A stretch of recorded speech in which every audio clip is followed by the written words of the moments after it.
your topic is going to hit this issue of the coronavirus in the head, right between the eyes. And firstly, perhaps to introduce yourself to us, and then to start a sort of a Q&A discussion around about the topic that you've been so preoccupied by lately. It has kind of eaten my life, yeah. So I am Anna Muldoon. I am a former science policy advisor at the Office of the Assistant Secretary for Preparedness and Response at the Department of Health and Human Services in the U.S. government.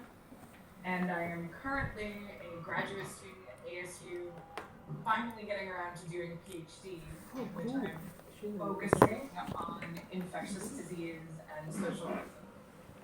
I have a master's in public health from GW, so I've been studying infectious disease, surveillance systems, international treaties, and a lot of biodefense and bioterrorism for about, longer than I want to admit, 12 years, I guess.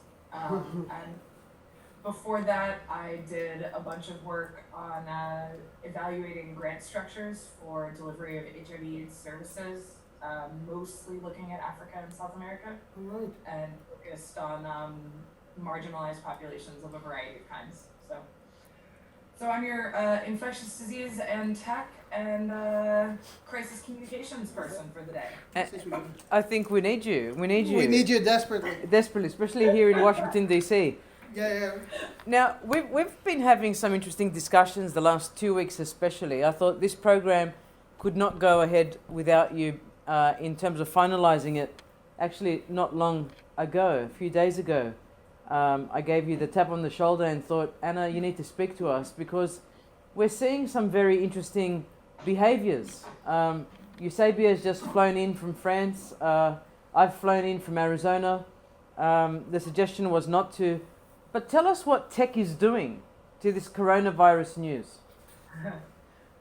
So, I mean, there are sort of two approaches to how to look at how technology is affecting the coronavirus response at the moment. The first one I think is a little shorter, so I'll do that one and then move on to the communication side a little bit more. There are some really interesting discussions happening right now where technologists are coming into public health spaces and wanting to assist with response or create products. It took me so long to log on because I was watching the presidential announcement of a state of emergency, and they were talking about having Google do machine learning, I think, based analysis of all the health data. Mm-hmm.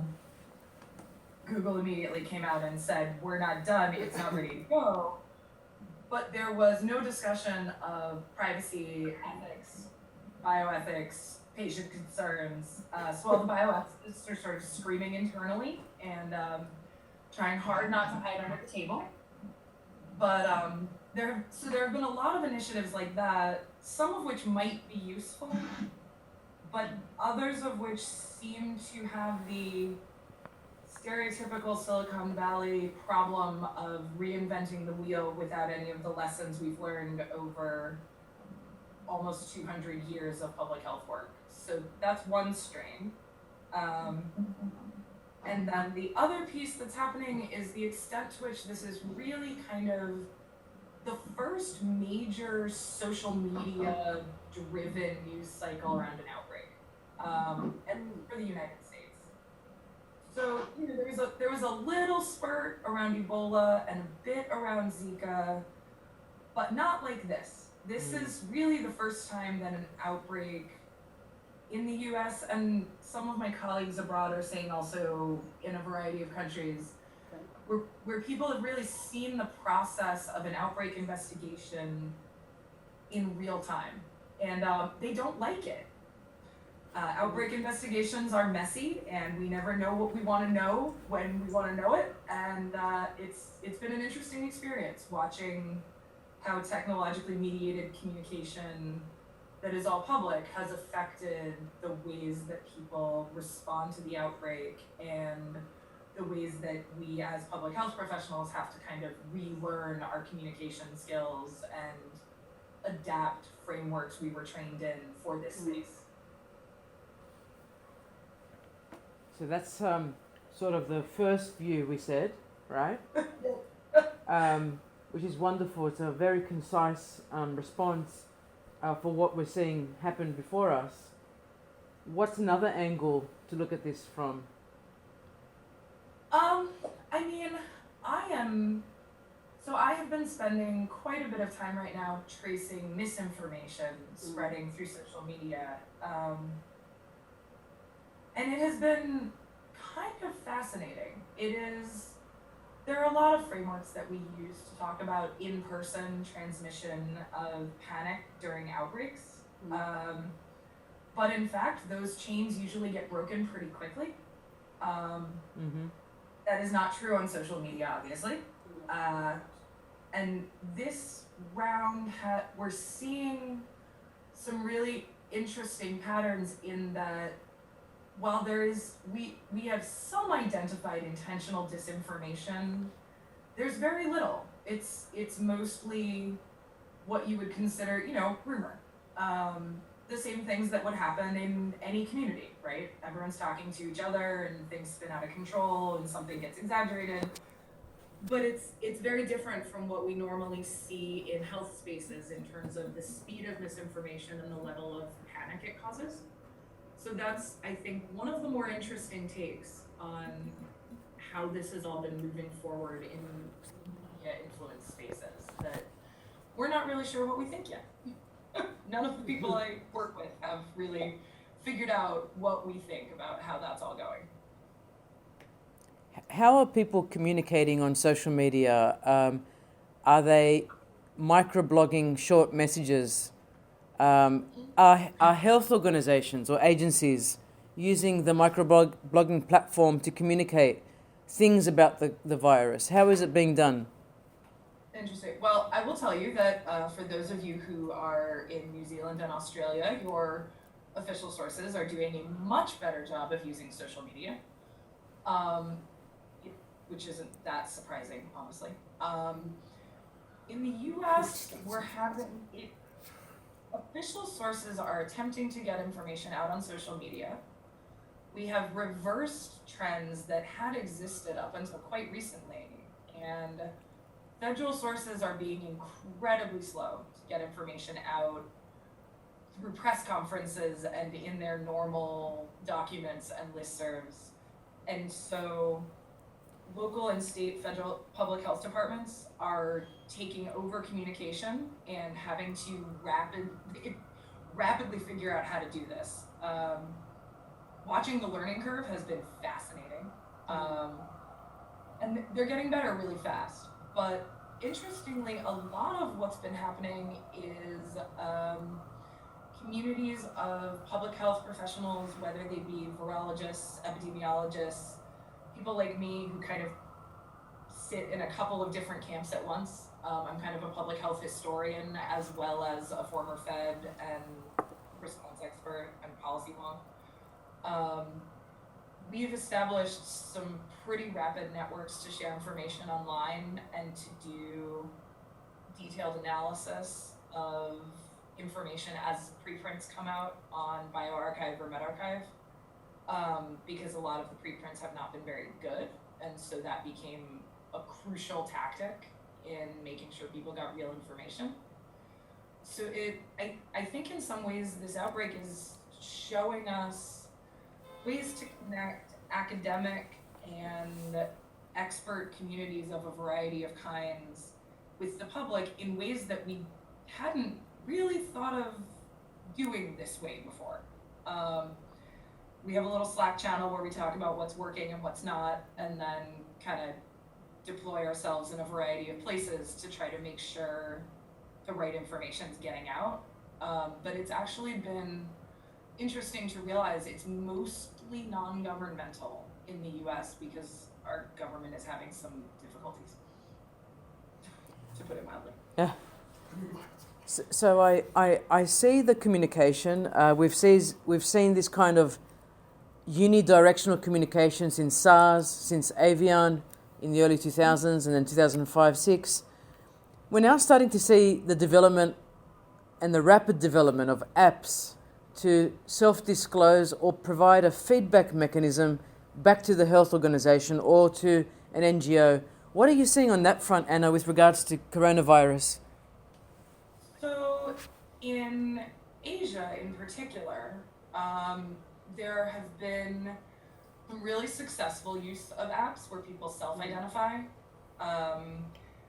And in some countries, there's been the release of a lot of public health data that identifies locations. And so it's easy to build apps on areas that might have higher infection rates.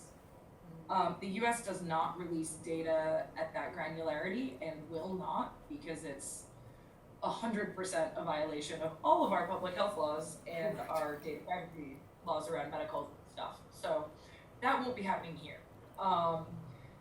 There are also some examples of things that are quite concerning as a public health person. China's app that tells people whether they are high risk or not, and whether they can leave their houses, use their credit cards, get on public transportation. Delegation. That's been a little concerning. I think that I have seen people on a variety of social media sources wanting something like that for the US. I, as someone who spent some time in public health ethics, would say, please no, that's a really bad idea.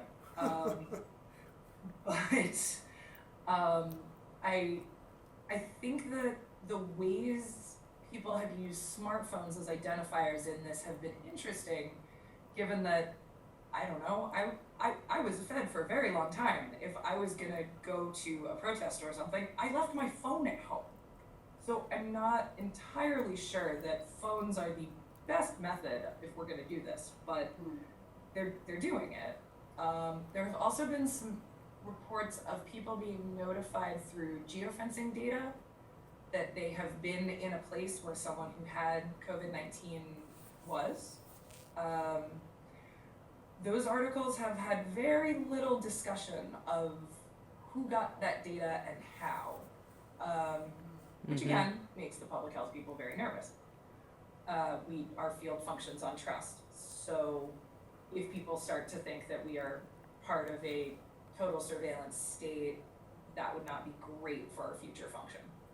Is that a complete enough answer? There's probably more, but I could go on for a very long time.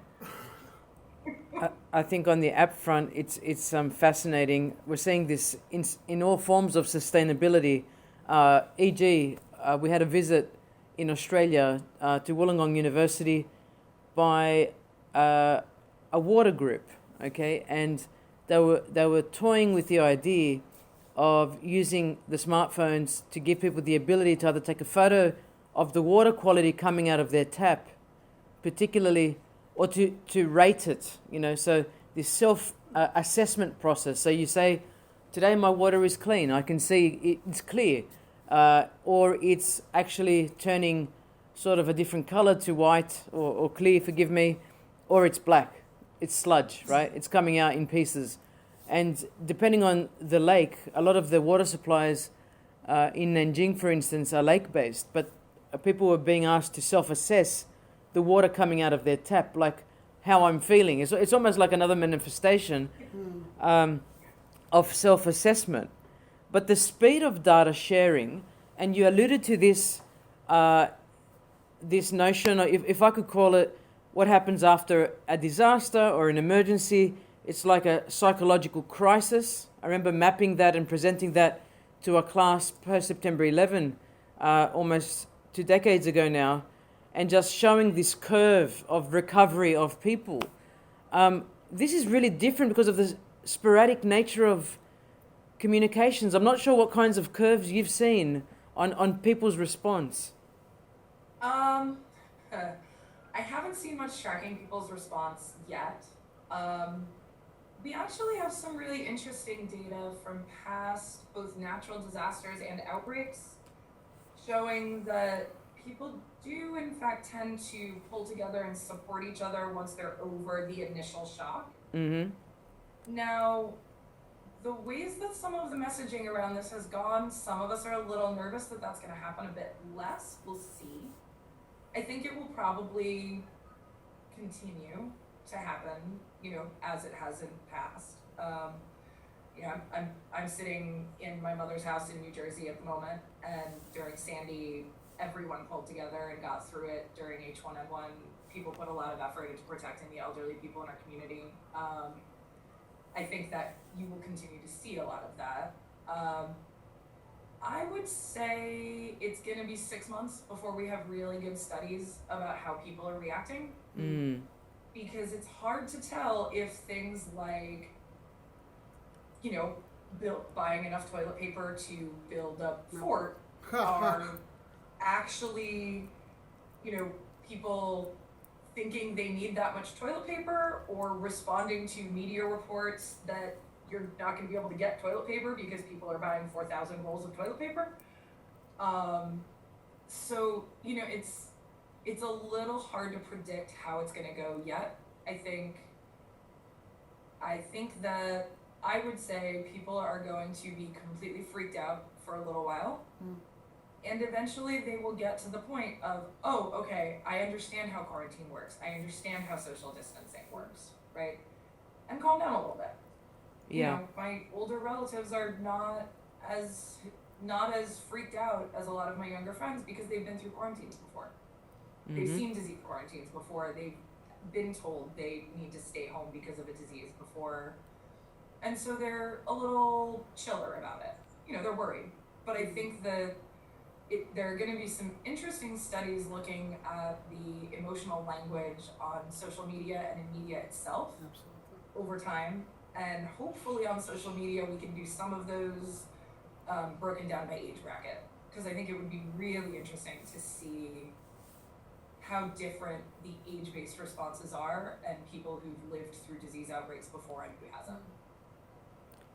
My last question, Anna, before I open to comments generally, is whether you mentioned demographics in terms of age. Can you talk to us about how we communicate these kinds of things to people of, who have English as a second language, or visitors, they're aliens to America. What does that look like? What's behind that?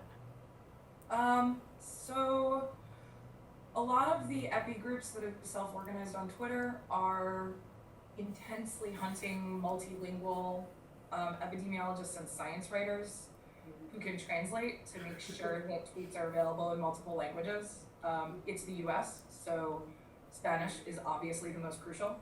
The last time I looked at stats, I think it was about 30% of the population speaks Spanish as a preferred language. Quite probably bilingual, but prefer Spanish.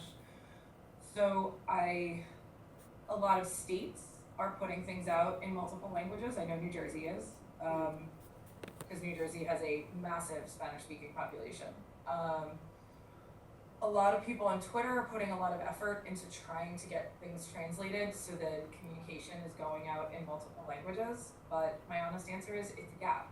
I don't think that the US has a great handle at this moment at a federal level in multilingual communication. I think a lot of states are a lot better at it because they know the languages that they need in their areas, right? So New Jersey does a lot of materials that are in English and Spanish and Hindi, because we have a large Indian population, and some people brought over their grandparents who don't really speak English. So they decided that better to just have them, and Hindi's not perfect, it's not universal, but it's better than nothing. I know California and I know New Jersey are focused on Spanish. I was about to say Arizona, but then I'm not sure if Arizona's translating all of its COVID-19 stuff yet. So it's often dependent on state and local authorities to do the translating, and then volunteers on Twitter. Interestingly, it's way easier to find French speakers in the infectious disease community and it's way easier to get stuff translated into various versions of African French, because people and a lot of us speak French because we came of age in public health in the moment when everyone needed to speak French. Do you have any questions, Eusebio? Yeah, one of the things, and Anna, fantastic to have you. A pleasure to meeting you. One of the things is interesting. I happen to, because of my trajectory, to be linked to many communities of different languages, but not necessarily in the U.S. Like, for example, I speak Portuguese from Brazil, so I have a network on my WhatsApp from Brazil. My parents are from Italy, so guess what? I have the Italians, and I was in France until 2 days ago. But I'm no sneezes or fever, I'm good. But what is interesting that I observe is, how even for desperate communities, so the communities from Italians overseas, like this morning I had one Italian lady that lives here in Baltimore, is a good friend, sending me information that was coming from the relatives in Italy. My relatives in Italy sending me information. My relatives in Brazil sending information. And how that is communicated, there is such a cultural alignment. For example, in Latin cultures or Mediterranean cultures, we tend to make fun of a lot of things. And even with, some of the important information is actually being transmitted by humor. Or even though panic, for example, I lived in Japan for a couple of years, and NHK, which is the national television, has an extremely powerful, I would say even more powerful than the BBC in the UK or ABC in Australia, and so forth. And what is interesting, there was the issue of toilet paper in Japan that someone mentioned that masks and toilet paper was the same material, and suddenly you see the Costco in Hawaii, which there is a big connection to Japanese descent, actually buying that. So it's quite interesting to see that the interconnectivity and what I was talking this afternoon about the generativity and the network effect of actually good information and misinformation, walking hand in hand. But also what is interesting is not only what I find when we are translating, and this is one issue that I have a lot of times when I'm working with communities and I'm working on different languages, whether it's Japanese or German or Italian or Portuguese or Spanish, that you actually is not only the content, but even the how the format that the message is actually being done has a completely different effect on how that community takes that information and transform that information into action. So my question to you, sorry that I extended, but I wanted to share this experience of being in different places and I think adds to the point. But my question to you, do you see when in terms of public health and when you're seeing those outbreaks and you're dealing with communities, and I grew up in a community and my grandparents didn't speak the language of the country that I was growing up, do you see also the refinement of public communication to also understand that it's not a matter of only translating, but actually being able to translate information and adapt that information to a better cultural alignment to those communities? Or I want too much? You are one of my favorite people of the day, in all honesty. All right. So I am currently sitting in a town that is Irish and Italian, lots and lots of first gen. And a lot of the grandparents in this town sort of speak English, but not entirely. Possibly one of the only places you will find people who can translate into Irish at doctors. I can do to Calabrian if you need, let me know. Not only Italian, but Calabrian, which in New Jersey has a lot of us. Yes. And Brazilian Portuguese. So if you need, give me a hole. Thank you. Watch out, I'll keep you in mind. Portuguese is not as easy to find translators for. So I think that in traditional public health communication, yeah, we totally understand that. Because if you use the wrong sort of social codes in your messaging, it will not work. And there are some really entertainingly famous stories about doing this. Right. I think that a lot of information is spreading in WhatsApp groups right now rather than in public, which worries me a little because it's harder to correct. You know, my family in Ireland is sending me things that are decidedly not true, and I send them back debunking. But it gets interesting when you're trying to cross both cultural and linguistic lines. If you do something like not have a native speaker who is also culturally competent doing the translation, Absolutely. because GW has a really good public health communication program, have a hobby horse about this that annoys a lot of my colleagues in other fields, because talking to communities using the wrong terms or the wrong language can cause major problems. I think that around coronavirus, we're not doing as good a job as we should be, partly because it's going so fast that we're sort of doing Q&A because any set of slides I made this morning would have been out of date by the time I spoke to you.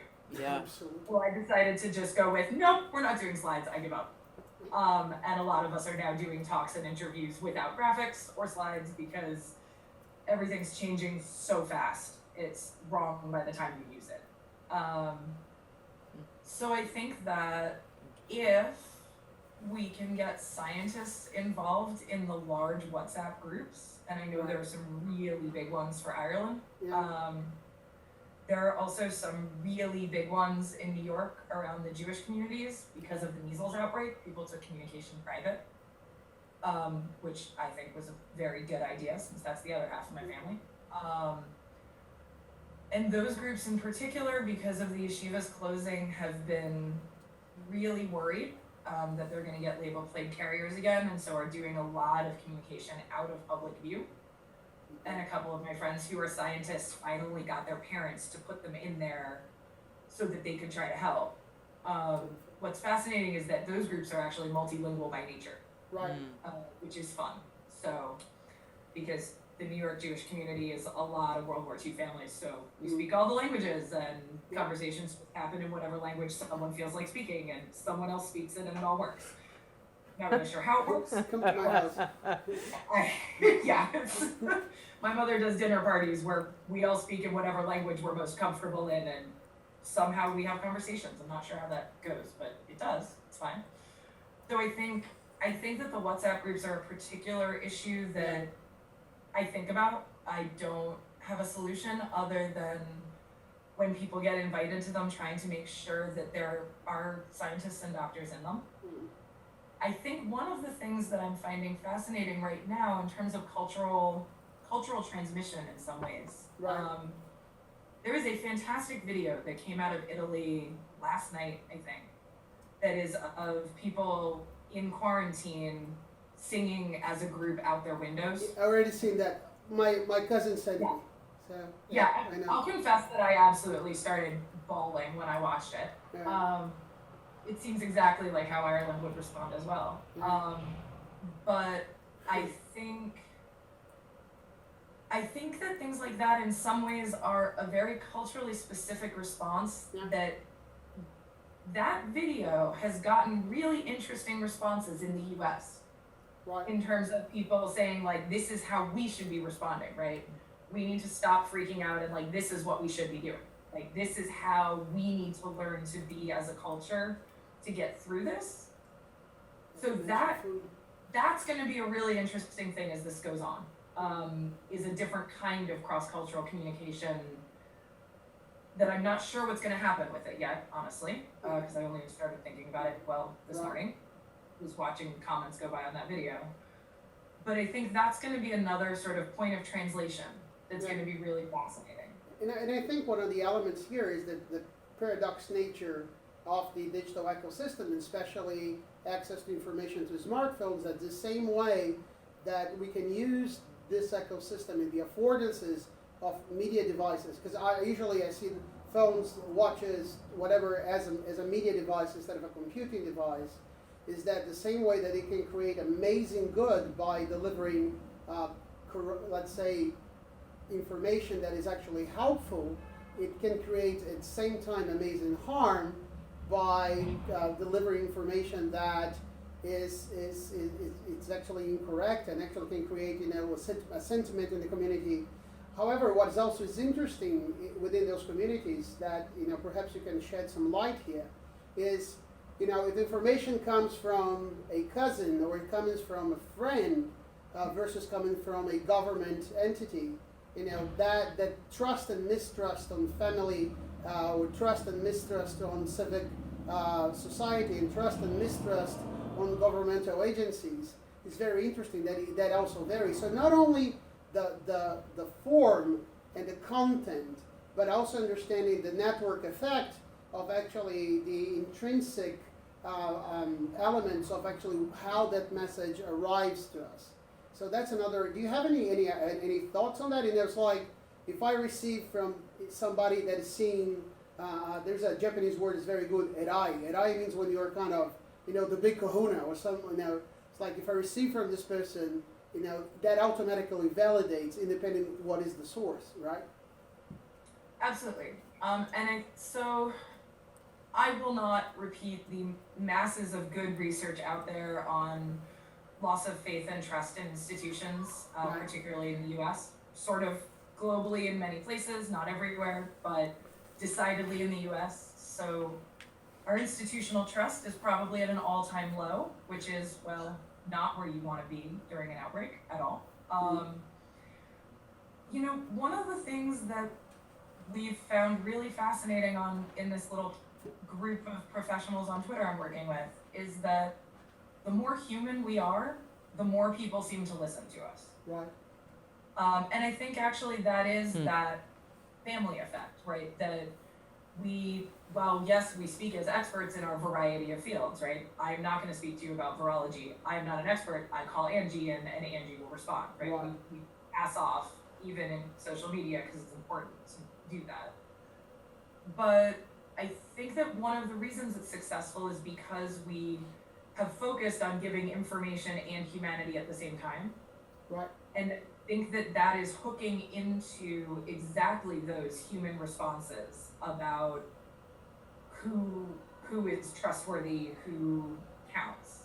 And we now have a strange sort of set of hardcore followers who really think of us as a set and are always surprised when they know that we're not all sitting in the same room twittering and drinking together. Right. They're really shocked by that. We're like, no, we're all over the country, some of these people are often in other countries, and it's been interesting, but we've realized that to a lot of the people we're speaking to, they see us almost as a friend group that functions like that more than as a group of experts. And I think that's why so much of that communication is successful. Right. And I think that both with the family communication and with online communication, that's kind of a crucial realization, is that as experts talking about this stuff, we really do need to think more about how to humanize ourselves so that we can have a little bit of spillover from that human-to-human relationship that makes you trustable. I don't know if that's the great answer to your question. No, but I think love it absolutely. It was. Me too. Me too. I'll be honest. I saw the topic. I said I have to stay. Katina was like, you have to go home. You're tired. You're jet lagged. And I said I don't care. This is really good. And actually, you see now traffic has cleared. I live in Maryland, just a little bit across the. You don't want to go home at 6 p.m. That's terrible. I was 7. trying to explain Katina that she was trying. I live in Howard County, so it's kind of coming from DC to Howard County is the biggest parking lot in the East Coast. That commute is awful. There you go. But anyway, so no, fantastic. I really, this is one of the things that I really enjoy about this conversation. In my case, I'm a professor of digital innovation, information systems, and hardly ever I'm able to have this kind of conversation that you're looking from you're coming from a different perspective, and I see so much convergence into it. And it's really interesting that we look at the affordances. That's what I do. I look at the affordances of the ecosystem, and I'm being able to get amazing insights from you. So you answer the question, fantastically. So thank you. Yes. Awesome. Thank you for I will being say, patient. I do think there is a ton of space for innovation around outbreaks Yeah. between medical people and the digital. I think that a lot of the public health and medical people are very nervous about it because so often we are brought in to be the people that say, yeah, that's fine, not to say, oh, hold up, we have all these bioethics rules because we've done bad things before and now we know that we should not do those. Like, you know that weird rule in your dorm where you're not allowed to have meat-eating fish because some drunk guy probably stuck his hand in a piranha tank? Yeah. Oh, that's what happened because that rule is so strange. A lot of bioethics rules are like that. And so Looks like the insurance card that says "Do not admit guilt." right. Yeah. Except the public health people are very good at admitting Yeah, guilt. It's, all right. it's part of a field, I think. Oh, good. Did you have I tease about you either had a Jewish or a Catholic mother, then you're good on that. I have both. I have both in my family. I can so see. all the guilt. There you go. You have the ultimate case what I call Yiddish Mamma Mia. That is, completely set on that. Yeah. Fantastic. Thank you so much, Anna, and we'll let you go. Enjoy your evening and have a lovely weekend, and thank you for being a trooper and staying online so long. Yeah. No worries. Thank you guys so much. If Thank there's you. anything I can do to help you out, shoot me an email. Thank All right. you. Bye, Anna. Cheers. Bye. And to Bye. all those online, Jason Sargent and Roman who are left, thank you so much. Have a pleasant, wonderful weekend, everyone. Thanks for All right. participating. Cheers. Bye-bye.